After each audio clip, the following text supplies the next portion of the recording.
Today's side dish is a fall season must-have. Howard shows us how to put together his lentil and vegetable medley in the Mr. Food Test Kitchen. Every day we get lots of questions from you on how do I do this or how do I make that?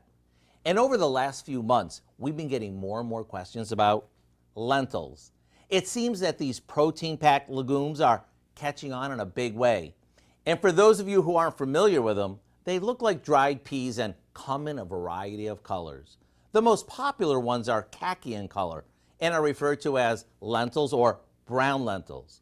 There are also red and even green ones, and each variety has its own unique taste. When it comes to cooking them, we do it the same way we would cook pasta. We start with about 3 cups of water for every 1 cup of lentils. When they're tender, we drain them, and boy, are they ever versatile.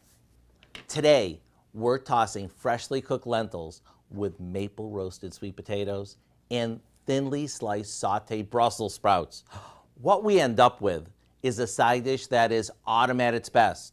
And if that weren't enough, I almost forgot to mention that this is tossed with balsamic vinegar and topped with roasted pumpkin seeds.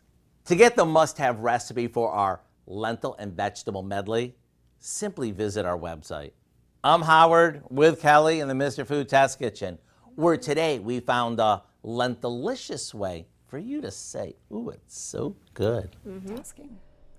You can find this recipe along with a lot more good food from the Mr. Food Test Kitchen online. Just go to our website at KOAMnewsnow.com. Here's a look at our 4 state market prices.